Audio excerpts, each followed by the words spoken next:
Dios quiere que usted tenga en el día de hoy una fe de quilates. Más de 4 décadas dedicadas a la evangelización del mundo. Yo le estoy diciendo estas palabras para que usted fundamente su fe en realidades, en estas realidades eternas. Su contribución a la literatura cristiana hace evidente su compromiso con el Señor de hacer discípulos y formar ministros. La oferta del Señor a nuestras vidas es que nuestra fe crezca, que nuestra fe sea fortalecida. Escuchemos al doctor Díaz Pavón en Para que el mundo crea. Reciba la paz del Señor con mi saludo. Gracias por acompañarnos. Gracias por tanto amor y gracias por la paciencia que tienen con nosotros. Mire, yo sé perfectamente que no toda grabación y no todo mensaje queda perfecto como lo queremos, pero lo importante en cada uno de estos programas es compartir una palabra de Dios. Lo que produce alegría, lo que produce gozo, lo que produce satisfacción es recibir esa palabra, es que esa palabra nos sea ministrada. Y en el día de hoy, yo quiero que continuemos con el mensaje que comenzamos en el día de ayer. Ayer escuchamos la primera parte de un mensaje que hemos titulado Viva con propósito. Viva con una razón.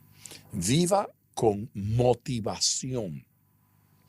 A menudo hay gente que encuentra alegría y gozo en los resultados. Es decir, si gano dinero, es motivo de gozo. Si logro lo que quiero, es motivo de gozo. Si alcanzo mis metas, entonces tengo alegría.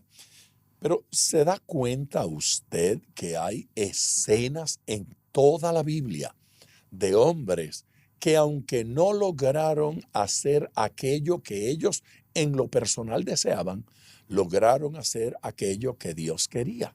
Aquello que fue el propósito y el plan de Dios. Y ese plan es lo que nos tiene que traer gran gozo a nuestras vidas. No es simplemente alcanzar nuestros sueños, es alcanzar aquel plan y aquel propósito que Dios tiene para con nuestras vidas. No todo el mundo va a ser artista, no todo el mundo va a ser médico, no todo el mundo va a ser científico o matemático, astronauta. No todo el mundo. Dios tiene planes con cada uno de nosotros, pero mire, en el hogar, en la casa, en la familia, allí Dios quiere que alcancemos el propósito por el cual Él nos creó. Y cuando encontramos ese propósito, entonces estamos realizados. Esa autorrealización no tiene que ver simplemente con logros terrenales, sino con logros en Dios, logros en el Señor. Les invito a escuchar este mensaje, esta palabra. Dios nos va a edificar, Dios nos va a bendecir, Dios va a hacer en nosotros cosa maravillosa. Esté atento y vamos al púlpito. Gozaos en el Señor. Existe tal cosa como el gozo del Señor. Existe tal cosa como estar motivado por el Señor, en el Señor, con el Señor. Aleluya. ¿Por qué ese gozo? No es porque no me duele. No es porque no tenga una enfermedad. No es por la prosperidad económica.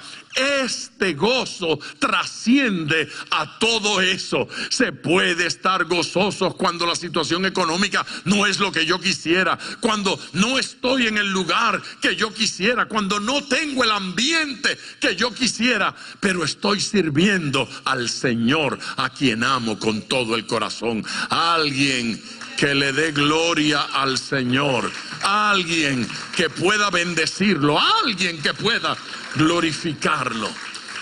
Démosle gloria a Dios. El gozo del Señor, esto trasciende. A mí no me es molesto, dice Pablo, el escribiros las mismas cosas. Es importante que prestemos atención a esto, muy importante. Présteme sus ojos y présteme sus oídos.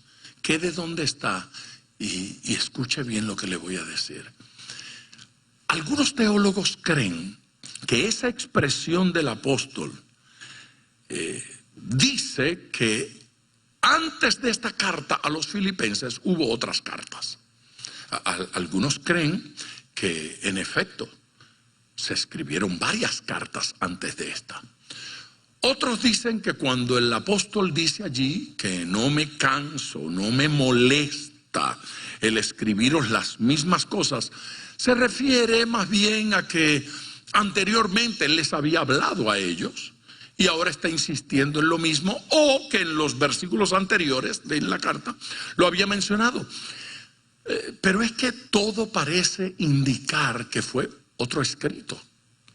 Así es que es posible que antes de esta carta el apóstol le hubiese escrito a los hermanos filipenses otras cartas que no existen, que no tenemos, que no sabemos a dónde fueron a parar. A mí no me molesta, no me es molesto, no me incomoda el escribiros las mismas cosas. ¿Se dio cuenta que el apóstol Pablo lo dice diferente a su papá? El apóstol dice, a mí no me molesta decirte lo mismo otra vez. Papá decía, estoy harto de decirte lo mismo, de repetirte la misma cosa. ¿Usted recuerda esa frase? En mamá, en papá, sí, hasta en abuelo. ¿Cuántas veces te voy a tener que decir lo mismo? Total, no aprendíamos. Pero Dios repite verdad. Yo acabo de decir algo poderoso. Diga conmigo, Dios repite verdad. Sí, Dios repite verdad. Dios no dice las cosas nuevas. Te lo voy a decir una sola vez. No, Dios nos lo dice, y si no respondemos, nos lo repite y nos lo vuelve a decir. Y Dios insiste, porque Dios está interesado en nosotros. Porque Dios quiere que cambiemos. Y el apóstol, como buen ministro de Jesucristo, repite verdad y dice, a mí no me molesta, no me es molesto el escribiros las mismas cosas. Voy a seguir diciéndole hasta que cambien, hasta que maduren, hasta que aprendan, hasta que lo pongan en práctica. Aleluya. Queremos ese tipo de ministro. Y queremos ese tipo de administración. A mí no me es molesto el escribiros las mismas cosas. Y para vosotros es seguro. ¿Qué está diciendo allí el apóstol? Y para vosotros es seguro. Pues está diciendo más de una cosa. En primer lugar, debemos entender el efecto de la repetición. El efecto, finalmente, lo aprendí, finalmente lo entendí, finalmente lo capté, me di cuenta que era para mí. Pero luego dice, y para vosotros es seguro. El apóstol está diciendo, y en ustedes se produce convicción. En ustedes se produce la seguridad de que esto es lo que Dios me está diciendo. ¿Ve? No se produce la inseguridad de ¿y qué será lo que Dios quiere? Dios nos lo ha dicho varias veces. Es como para que ya sepamos qué es lo que Dios quiere. Ya sé algunas cosas que Dios quiere para mí. Amén. La gente pregunta a veces, ¿y Dios tendrá algo que decirme? Cuando alguien me dice eso a mí, cuando alguien me pregunta, ¿y a usted Dios no le ha dicho nada para mí? ¿Alguna palabra nueva, pastor? ¿Alguna cosa nueva? Yo le pregunto, ¿usted recuerda lo último que Dios le dijo? Y regularmente se quedan así como ustedes quedaron, mirándome y en silencio. Yo le pregunto a la gente, ¿usted recuerda la última vez que Dios le habló? Y si me dice que no, entonces intento refrescarle la mente. ¿Usted recuerda la última vez que salió de un culto diciendo, Dios me habló? Ese mensaje fue para mí. ¿Sí? La última vez que alguien le dio un consejo y usted salió de allí compungido y convencido de que ese consejo había venido de Dios. La última vez que le llegó una palabra que usted entendía que era de Dios. Y después de refrescarles un ratito, entonces se tornan humildes y dicen, sí, yo recuerdo. ¿Usted recuerda la última vez que Dios le habló? Sí, yo recuerdo. ¿Y recuerda qué fue lo que le dijo? Sí, yo recuerdo. Ok, cuénteme, ¿qué hizo con lo que Dios le dijo? ¿Ah? Sí, la pregunta no es si Dios tiene algo nuevo que decirle. La pregunta es, ¿qué ha hecho usted con lo que ya Dios le dio? ¿Qué ha hecho usted con lo que ya Dios le dijo? ¿Respondió a Dios como Dios quería? ¿Obedeció a Dios como Dios quería? ¿Cambió su conducta? ¿Cambiaron sus actitudes como Dios quería que cambiara? El apóstol está repitiendo verdad, está repitiendo palabra para que esta gente deje de ser como es y entre a ser como Dios quiere, como el Señor desea. A mí no me molesta repetírselo y a ustedes le hace bien porque produce convicción, seguridad de que esto es lo que Dios quiere. Pastor, ¿tiene una palabra de Dios para mí? Sí, aquí te va esta. Oh, pero eso fue lo mismo que usted me dijo el mes pasado. Bueno, sí. Parece que a Dios no le molesta repetirle lo mismo.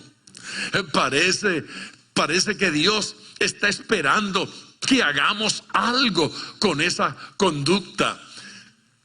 Algunos de los padres de la iglesia dicen que el apóstol Juan, cuando era viejito, pedía que lo llevaran cargado al lugar de culto. Que lo llevaran y lo llevaban y lo paraban al frente y lo único que decía era, amaos los unos a los otros. Tengo un mensaje de Dios para la iglesia, amaos los unos. Ese es el mismo que dice, él escribió, él fue el que dijo, un nuevo mandamiento, ¿recuerdan? De boca de Jesús, un nuevo mandamiento. Y luego en sus cartas dice, el antiguo mandamiento, o sea, el mismo mandamiento. Y ya viejito, a los 90 y tantos años, lo llevaban a la reunión cristiana y lo único que decía era, como les escribí, ¿recuerdan? Amaos los unos a los otros. Dios repite verdad. Hasta que esa verdad cambie nuestras vidas. Hasta que nos afirme en la convicción de que esto es lo que Dios quiere de mí. Así es que Dios quiere que yo viva. Aleluya.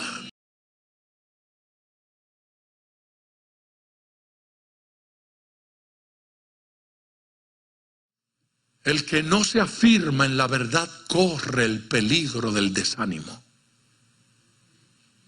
No se levanta con entusiasmo, pierde la energía, pierde las ganas de hacer lo que Dios quiere. Son esos que testifican. Bueno, antes, allá en mi país, en la otra iglesia, cuando yo era más joven, nadie puede decir esas frases sin tener algo de qué arrepentirse. Porque no se supone que el pasado sea cuando yo serví a Dios con mayor entusiasmo. No puede ser. No puede ser que yo diga, bueno, cuando yo tenía 20 años menos, yo le serví a Dios. No, mi gente, cada día que uno conoce a Dios, ese conocer a Dios tiene que provocar que con mayor energía, entusiasmo, gozo, dedicación, convicción, más que nunca antes, hoy tengo que servir al Señor con todo el corazón. Con todo el corazón, con todo nuestro ser. Pero el pasaje no termina allí. El versículo 2 continúa diciendo, guardaos de los perros. Y eso sí que está en japonés. Guardaos de los perros. 1, 2. Guardaos de los malos obreros. 3. Guardaos de los mutiladores del cuerpo. ¿Se da cuenta usted que él pudo haber dicho, guardaos de los perros, los malos obreros y los mutiladores del cuerpo? Pero no lo hizo así. Repitió la palabra guardaos las 3 veces. Eso significa énfasis. El apóstol está haciendo énfasis. Allí la palabra guardaos se pudo traducir también como mirar, ¿sí? Mirar, observar, ¿sí? Es observar. Él le está diciendo observen, miren, le está diciendo estén atentos. Pero ¿por qué no se tradujo entonces mirar u observar? Porque es mucho más fuerte que el mirar y observar en español, mucho más fuerte. Porque le está diciendo que mire, pero no simplemente para ver, sino para cuidarse. ¿Sí? Para cuidarse. Le está diciendo, hay gente de la cual hay que cuidarse. Hay que cuidarse de aquellos que no me animan. Hay que cuidarse de aquellos que no me impulsan. Hay que cuidarse de aquellos que no aportan. Hay que cuidarse de aquellos que son objeto de tentación. Hay que cuidarse de aquellos que sugieren cosas negativas y diferentes a la palabra de Dios. Amén. Hay que cuidarse de gente que en lugar de estimular en mí la santidad y la pureza, estimulan chistes de doble sentido, críticas, censuras, chismes, difamación, gente que invita a hablar mal de otra gente. Quiero cerca de mí gente que aporta a mi vida algo que bendiga. Por favor, diga amén. Mire, lo que dice allí es que a los perros hay que tenerle los ojos encima. Sí, está diciendo aguzado, pendiente. ¿No es cierto? Póngale el ojo encima a los perros. Pero la pregunta es, ¿a qué perros? No es cierto. ¿De qué perros está hablando? El apóstol, por fuerte que suene esto, está tomando una expresión que los judíos utilizaban. Los judíos llamaban a los extranjeros perros, a los que no eran de su raza, perros. El judío hablaba de los gentiles como perros, hablaba de los demás como perros. Cualquiera que no fuera un judío era un perro. Y ahora de repente el apóstol Pablo toma esa palabrita para referirse a un grupo de personas que en la iglesia están representando a los judíos. ¿Qué tal? Ustedes que han llamado perros a toda esa gente, les voy a mostrar ahora cuánta conducta de perro tienen ustedes. Esa gente se llamaban los judaizantes. ¿Cómo se llamaban? Los judaizantes. ¿Qué era un judaizante? Un judaizante era un judío que se había convertido, que había recibido la gracia de Dios, pero ahora de repente le dio una inspiración de que para ser salvo no bastaba con convertirse a Cristo. Había que convertirse a Cristo y guardar el sábado. Había que convertirse a Cristo y guardar la ley. Había que convertirse a Cristo y circuncidarse. Y si la persona no se había circuncidado, se tiene que circuncidar. Esto es importante. El apóstol Pablo estaba indignado porque a la gracia de Dios le estaban añadiendo elementos. Se da cuenta que lo de perro de alguna manera trae a la memoria aquel concepto bíblico de que el perro vuelve a su vómito. Y le dijo, ustedes salieron del judaísmo Y el judaísmo no los hizo salvos. Vinieron a Cristo. Cristo trajo perdón a sus vidas. Cristo trajo transformación. Y ahora ustedes pretenden que para ser salvo hayan que guardar algunos rituales de la ley. Sí, que se celebren las fiestas judías, los panes sin levadura, la fiesta de Pentecostés, la Pascua. Hubo reformadores que fueron enemigos de todas las fiestas judías, precisamente por este concepto, por pensar que alguna persona creyera que además de arrepentirme de los pecados, entregarme a Cristo de todo corazón, abrir mi corazón y que Cristo entrara, necesito algo más para ser salvo. El apóstol Pablo dice, usted no necesita otra cosa, usted es salvo y ahora va a perseverar en Cristo. Aleluya. Esa vida en Cristo se va a manifestar en usted porque ya es salvo. No porque si hace esto llega a ser salvo. No, soy salvo porque me convertí. Pero pastor, yo no me he bautizado. Pues bautícese pronto porque ya usted es salvo. No es bautícese para que sea salvo. No, el bautismo no le salva a usted. Porque usted es salvo, se tiene que bautizar. ¿Cuándo van a bautizar? Pues vamos a bautizar el mes que viene. Yo quiero ser bautizado porque soy salvo, porque nací de nuevo. Cuando alguien le diga a usted, quiero que me bauticen para ser salvo, no lo bautice. Que ese no sabe lo que es convertirse, ese no sabe lo que es salvación y ese tampoco sabe lo que es el bautismo. Cuando alguien dice, por favor, bautícenme que yo quiero ser salvo, dígale, no, aquí no bautizamos para salvación, aquí bautizamos a los salvos, los que ya nacieron de nuevo. Así que el apóstol Pablo está diciendo, eso es conducta de perro. Están volviendo a su vómito. Son extranjeros. Le está diciendo, ustedes que alguna vez dijeron que estos eran perros por ser extranjeros, pero ustedes son los extranjeros. Ustedes son los ajenos a la verdad de Dios. Yo no estoy diciendo que me resulta simpática la expresión. Solo quiero explicar qué era lo que el apóstol estaba comunicando. Y en el lenguaje de ellos, la expresión era común. Era perfecta. Una hermana jovencita, dinámica, corriendo por el pasillo y haciendo cosas, yo la llamé piojo dinámico. Y ella vino y me dijo, ay, me encanta como usted me llama piojo. Pero si yo escribo eso en una epístola y a esta hermana piojo dinámica, alguien dentro de 40 años diría, ¿por qué llama a esa hermana piojo? Hay que explicar el contexto. Amén. El contexto en el cual se utiliza una expresión, el contexto en el cual se utiliza una palabra.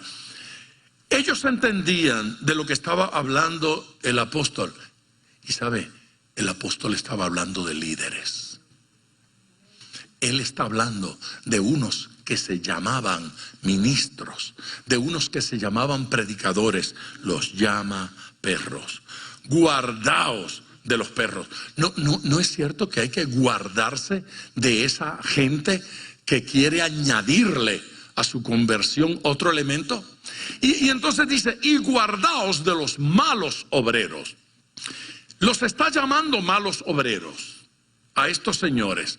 Y los está llamando malos obreros no porque son vagos, o porque son flojos, o porque son lentos. Está diciendo, la intención de esa administración es mala. Y lo que están haciendo es maldad. Es maldad cuando usted le dice a una persona que Cristo no es suficiente para salvarlo. Es maldad cuando una persona, el mismo apóstol lo va a señalar, predica como medio para enriquecerse. Traigan los diezmos, tráiganme las ofrendas, que estoy comprándome una casa nueva en Bonita Beach. necesito levantar este domingo. Pablo llama a esa conducta maldad. La maldad de utilizar el evangelio para enriquecerme. Utilizar la autoridad espiritual para controlar a la gente y convertirlos en esclavos. El apóstol Pablo está señalando eso como pecado y está diciendo que hay maldad en quien tal hace.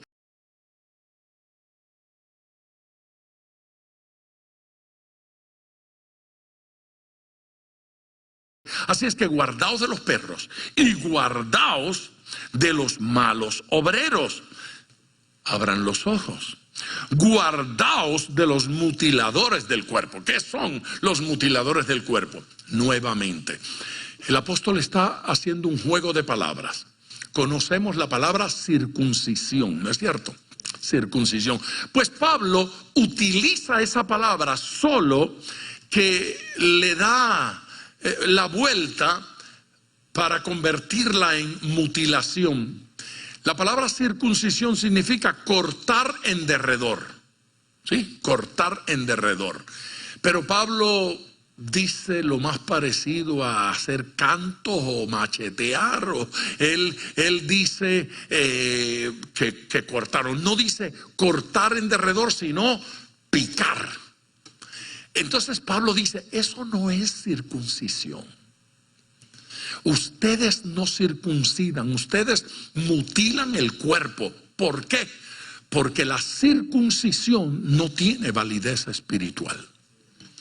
Era un pacto del pueblo de Israel, con eso se identificaban. Los judíos estamos circuncidados. Traer eso, arrastrarlo de allá por los cabellos y traerlo a la iglesia y decirle a la iglesia, hay que circuncidarse. Pablo dice, eso no es circuncidarse, no tiene valor espiritual. Eso no es otra cosa sino mutilar el cuerpo. Eso es igual a cortarse la oreja, no tiene validez ninguna. Así es que dice, guardaos de los mutiladores del cuerpo, de aquella gente que le estaba enseñando a los hermanos que había que circuncidarse. Pablo dice, ninguna circuncisión. Es interesante porque ese apóstol Pablo llega a ministrar a los judíos y le dice a Timoteo, que no era judío, que era gentil, hijo de gentiles, le dice a Timoteo, circuncídate. Circuncídate. Y usted tiene que decir, ¿me la da de piña o me la da de coco? Entonces, ¿se circuncida uno o no se circuncida? No. El apóstol no le dijo, circuncídate para ser salvo. No, él no le dijo, circuncídate para ser cristiano. Ya Timoteo era un hijo de Dios. Ya Timoteo era un ministro, era un predicador, era un apóstol. Entonces, ¿por qué lo mandó a circuncidarse? Para poderle ministrar a los judíos. Es diferente. Pablo le va a decir a un predicador, yo estaba predicando en la ciudad de Nueva York, en una iglesia luterana. Y cuando llego, el primer día de predicación, el pastor se acerca y me pregunta, ¿usted trajo su toga? Y a mí me dio el ataque. ¿Qué toga? Si esto no es graduación, yo vine a predicar. Pero el protocolo, la liturgia luterana exige que el ministro utilice toga. Y yo dije, yo no traje, pero seguramente usted tenga una que me quede. Y me dijo, yo soy un poquito más grande que usted. Y yo dije, pero búsquese la que le quede más corta.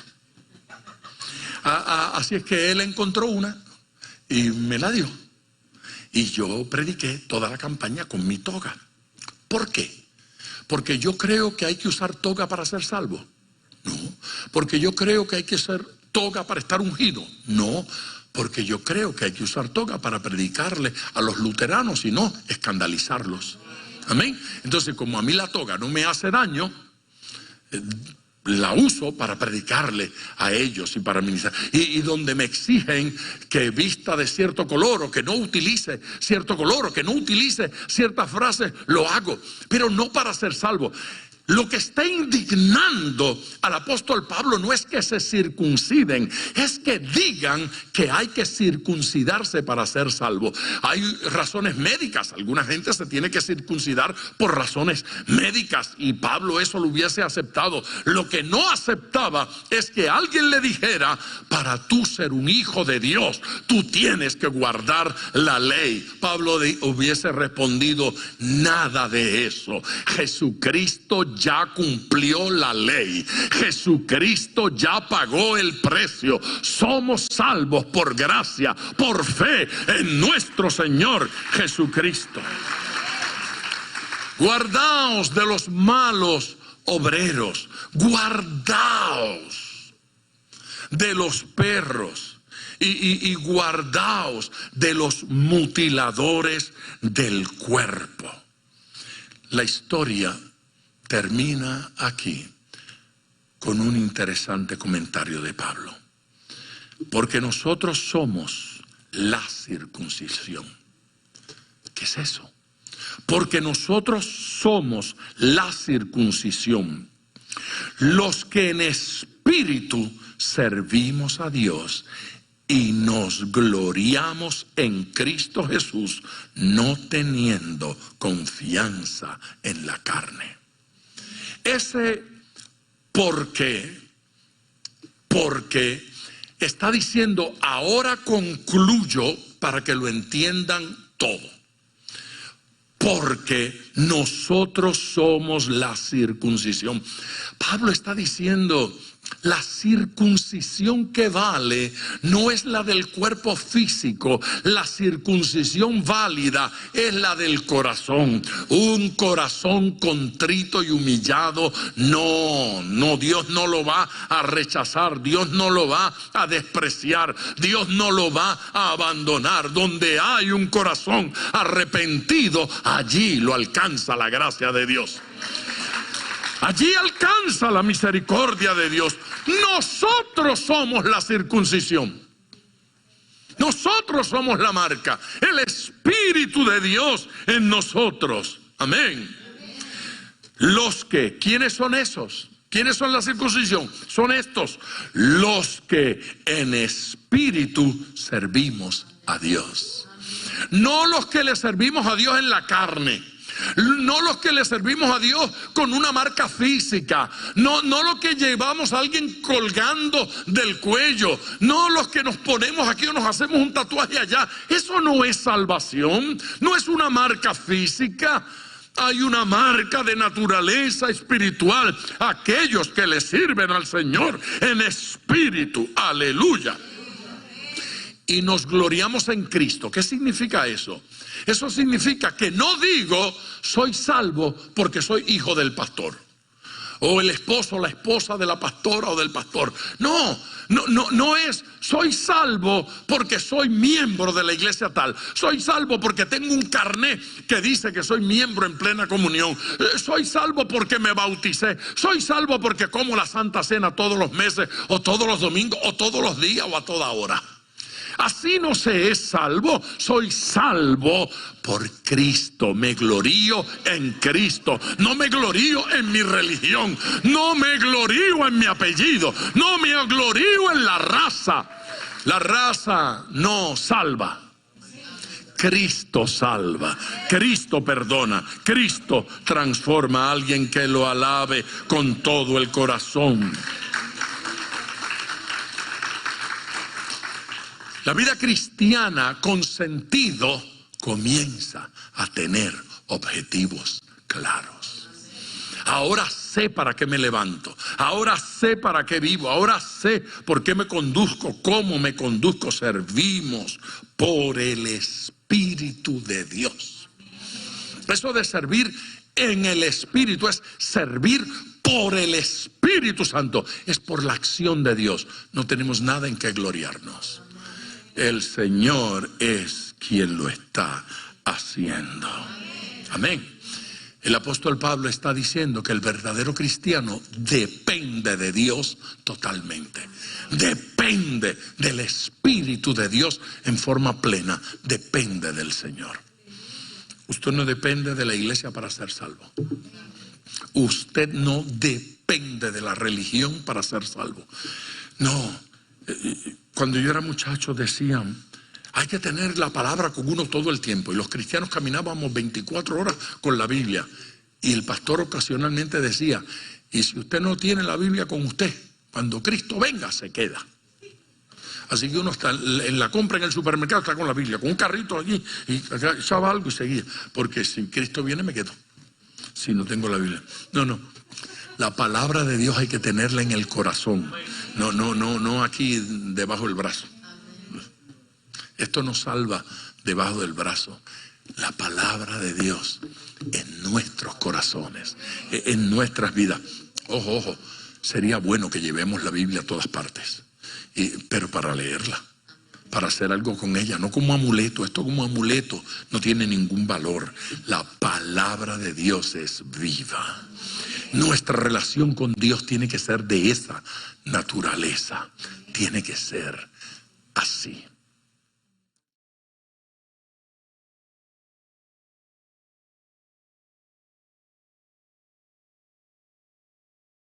Ay, gloria a Dios, qué belleza, qué bendición. Bueno, aquí de regreso con ustedes en tiempo de oración. Ya vamos a orar por todos los que están llamando. El 305-228-9697. Ese es nuestro número telefónico y ha estado encendido en el día de hoy. Márquelo. Si tiene una petición, compártala.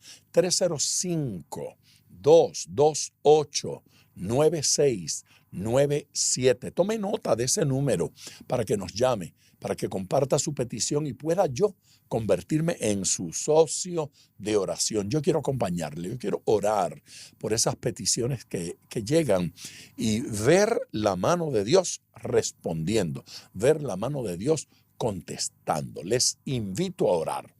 Me uno, Señor, en oración y ruego con cientos, tal vez miles de personas que se conectan diariamente. Gracias, Señor, por toda la gente que nos escucha a través de la radio. Esta emisora es una bendición y tú la usas para alcanzar tantas gentes. Y gracias por toda esa gente que a través de YouTube, a través de las distintas redes sociales, nos acompañan igualmente. Tu gracia, tu bendición, tu toque, tu ministración sea una realidad sobre la vida de cada uno de ellos. Señor, que te experimenten tu ministración, que haya milagros y sanidades, restauración de corazones en el día de hoy. Tu poder sea sobre cada uno de ellos ahora mismo. Tu gracia sea sobre cada una de estas vidas. Glorifícate en ellos, en el nombre de Jesús, nuestro Señor. Amén. Gracias por su sintonía y bendiciones. Gracias por sintonizar Para que el Mundo Crea con el Dr. Díaz Pavón. Nuestro ministerio desea brindarle acceso a este programa descargando gratuitamente la aplicación DPM Radio. Para oración, comuníquenos su necesidad llamando al 305-228-9697. 305-228-9697 o en las redes Facebook e Instagram bajo Díaz Pavón Ministries.